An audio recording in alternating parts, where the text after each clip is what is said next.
Baby boomers have a median emergency savings of $2,000. Gen X, $500. Millennials, $300. Gen Z bumps it up past millennials to $400. Interesting. I got to do some more research on that.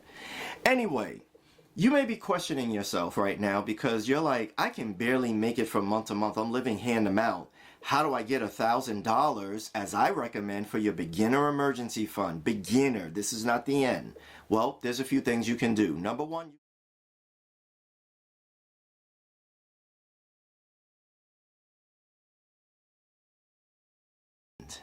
hello and welcome back, Gen X fam, and all those who want to learn from our wisdom. Today we go into part 4 of our video on how to dare to be different in December. And what we're going to dare to be different about today is our savings. You know, 42% of Americans cannot cover as little as a $400 expense. That's a problem. That means that they either have to swipe a credit card to cover it or beg, borrow, and steal in order to meet it, or suffer the consequences of not being able to meet it. Dare to be different. Now, how does that break down generationally? Baby boomers have a median emergency savings of $2,000. Gen X, $500. Millennials, $300. Gen Z bumps it up past millennials to $400. Interesting. I got to do some more research on that. Anyway, you may be questioning yourself right now because you're like, I can barely make it from month to month. I'm living hand to mouth. How do I get $1,000 as I recommend for your beginner emergency fund? Beginner. This is not the end.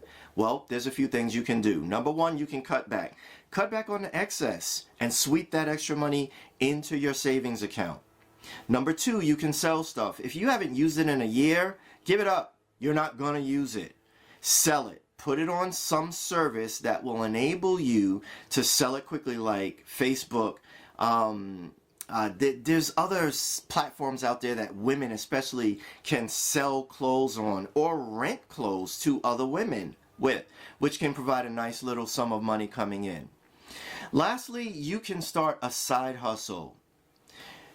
Do something with your skills and talents or your time that will generate as little as $100 extra a week. If you do that in a couple of months, you can have your $1,000 beginner emergency fund. So now that you have that beginner emergency fund and you can breathe, because when I had that, it covered car breakdowns, water heater, other plumbing situations, my heating system in my home. It's not going to catch everything, but it's going to catch like 80 to 90% of everything, and that's going to keep Murphy away from your door and stop it from becoming a disaster. Now, what do you do next? You get your sinking fund together. That's your account number 2. If you have a $600 expense that you know is coming up in 6 months, you need to put aside $100 a month in order to have that $600 when it comes. Sinking funds keep you from turning expected expenses into emergencies, and you have to dip into your emergency fund to cover it. We're not doing that anymore. We're daring to be different. We're projecting ahead and getting our sinking fund set up. Lastly, we get our Hill and Valley account, which is especially needed by people who have a variable income. You know who you are. You are a self-employed entrepreneur, solopreneur, or you are in sales.